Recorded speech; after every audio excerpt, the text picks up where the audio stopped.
ومن آياته أن خلق لكم اعوذ باللہ من الشیطان الرجیم بسم اللہ الرحمن الرحیم نحمدہ ونصلی علی رسولہ الکریم۔ حضرت یحییٰ علیہ السلام اللہ کے پیغمبر، ان کا سر ایک ناچنے والی عورت کی فرمائش پر کاٹ دیا گیا۔ آئیے دیکھتے ہیں کہ یہ واقعہ کس طرح ہوا کہ اللہ کے پیغمبر کا سر ایک ناچنے والی کی فرمائش پر کاٹا گیا اور پھر ایک تھال میں سجا کر اس کو پیش کیا گیا۔ حضرت زکریا علیہ السلام اللہ کے پیغمبر تھے۔ عمران کی بیوی نے دعا مانگی اور اللہ تعالیٰ سے کہا، اے میرے پروردگار، جو بچہ میرے پیٹ میں ہے اس کو میں تیری نظر کرتی ہوں، یعنی وہ تیرے لیے ہی ہوگا، تیرا کام کرے گا، تیرے لیے ہی ہوگا، وہ صرف تیرا ہی کام کرے گا۔ اے اللہ، میری طرف سے اس کو قبول کر۔ اس طرح بیٹے کی بجائے بیٹی نے جنم لیا، جس کا نام مریم رکھا گیا۔ اللہ نے اس لڑکی کو خوشی سے قبول فرما لیا اور حضرت زکریا علیہ السلام کو مریم کا سرپرست بنا دیا، یعنی حضرت زکریا علیہ السلام حضرت مریم کے سرپرست بن گئے۔ ان کی سرپرستی میں وہ عبادت خانے میں رہنے لگی۔ حضرت زکریا جب بھی حضرت مریم کے حجرے میں جاتے، وہاں کچھ نہ کچھ کھانے پینے کا سامان پاتے، یعنی دیکھتے کہ یہ سامان ہم نے تو نہیں دیا، مریم کے پاس یہ کھانے کا سامان کہاں سے آ گیا۔ انہوں نے مریم سے پوچھا کہ اے مریم، تیرے پاس یہ کھانے پینے کا سامان کہاں سے آتا ہے؟ انہوں نے کہا، یہ اللہ کے پاس سے آتا ہے۔ یہ دیکھ کر حضرت زکریا نے اپنے رب کو پکارا کہ اللہ، مجھے بھی اپنی قدرت سے نیک اولاد عطا کر، کیونکہ حضرت زکریا علیہ السلام کی اولاد نہیں تھی۔ تو جب یہ دیکھا کہ اللہ پاک تو اپنی جناب سے یعنی بہت کچھ دے سکتے ہیں، ایسی ایسی چیزیں دے سکتے ہیں، بے موسم پھل دے سکتے ہیں اور ہر چیز عطا کر سکتے ہیں، تو پھر میں بھی کیوں نہ اولاد مانگوں اللہ پاک سے۔ حضرت زکریا نے اپنے رب کو پکارا کہ اللہ، مجھے بھی اپنی قدرت سے نیک اولاد عطا کر، تو ہی دعا سننے والا ہے۔ اس وقت تک حضرت زکریا کی کوئی اولاد نہ تھی۔ مریم کو دیکھ کر ان کے دل میں خواہش پیدا ہوئی کہ اللہ کریم اس نیک لڑکی کی طرح انہیں بھی نیک اولاد دے، عطا کرے۔ آپ اس وقت بوڑھے ہو چکے تھے۔ یہ سارا ماجرا دیکھ کر کہ کس طرح اللہ نے مریم کو اپنی قدرت سے رزق پہنچا رہا ہے، تو مجھ کو بھی بڑھاپے میں اولاد دے سکتا ہے۔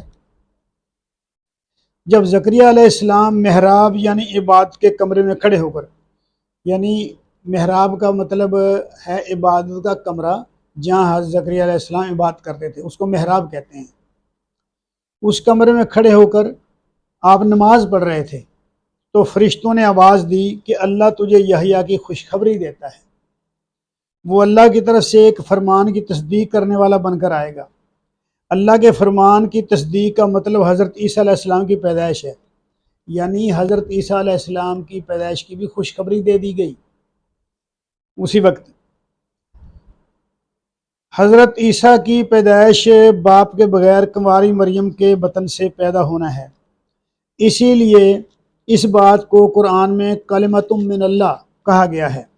کلمۃ من اللہ، اللہ نے حضرت یحییٰ علیہ السلام کے بارے میں فرمایا کہ وہ سردار، پارسا، نبی اور صالحین میں سے ہوگا۔ زکریا نے کہا، اے میرے مالک، میرے ہاں لڑکا کس طرح ہوگا جب میں بوڑھا ہو چکا ہوں اور میری بیوی بانجھ ہے؟ جواب ملا، اسی طرح اللہ جو چاہے کرتا ہے۔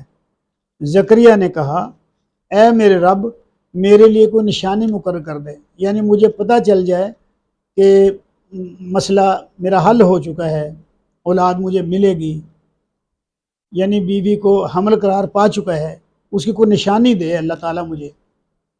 اللہ نے فرمایا، تمہارے لیے یہ نشانی ہے کہ تم 3 دن لوگوں سے بات نہیں کر سکو گے، کہ 3 دن تک لوگوں سے تم بات ہی نہیں کر سکو گے، صرف اشاروں سے بات کرو گے۔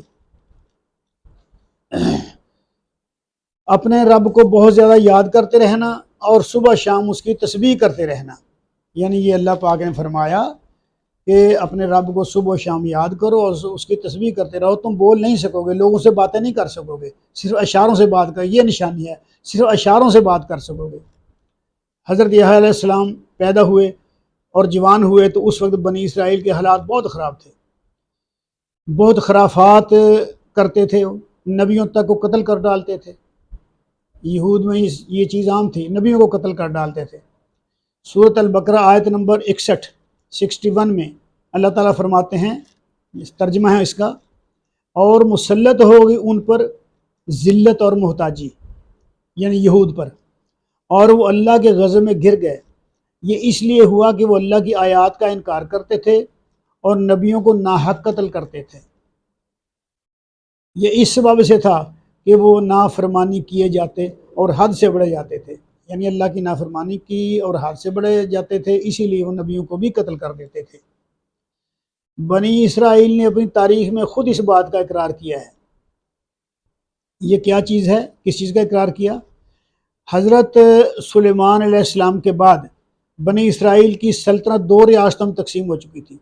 یعنی حضرت سلیمان علیہ السلام جو اللہ کے پیغمبر تھے، ان کی سلطنت بہت رعب و داو والی سلطنت تھی. ہوا ان کے ماتحت تھی، جنات مسخر تھے، ہوا مسخر تھی، اور ہر چیز پہ، پرندوں پہ، جانوروں پہ ان کو دسترس حاصل تھی. یہ سب چیزیں ان کا حکم مانتی تھی اور وہ ان کی بولیاں بھی سمجھتے تھے. یہ اللہ کی ایک عنایت تھی حضرت سلیمان علیہ السلام کو. تو جب حضرت سلیمان فوت ہوئے تو اس کے بعد جو ان کی حکومت تھی، ان کی سلطنت 2 ریاستوں میں تقسیم ہو چکی تھی. یروشلم کی سلطنت یہودیہ اور سامریہ کی سلطنت اسرائیل. یعنی ان 2 حکومتوں کے یہ 2 نام تھے. یروشلم میں جو سلطنت تھی ان کی، اس کا نام تھا سلطنت یہودیہ، اور دوسری جو تھی اس کا نام تھا سامریہ کی سلطنت اسرائیل. ان دونوں سلطنتوں کی آپس میں لڑائیاں شروع ہو گئیں. یہودیہ کی ریاست نے اپنے ہی بھائیوں کے خلاف لڑنے کے لیے دمشق کی آرامی سلطنت سے مدد مانگ لی. یعنی انہوں نے، یہودیوں نے اپنے ہی بھائیوں کے خلاف لڑنے کے لیے دمشق میں جو آرامی سلطنت تھی اس سے مدد مانگ لی کہ ہماری مدد کرو. اس بات پر اس وقت کے حنانی نبی نے، اس وقت جو نبی تھے حنانی نبی تھا ان کا نام، یہودیہ کے بادشاہ کو سخت تنبیہ کی، مگر بادشاہ نے تنبیہ قبول کرنے کے بجائے خدا کے پیغمبر کو جیل بھیج دیا. یعنی اب میں یہ چیزیں بیان کر رہا ہوں کہ وہ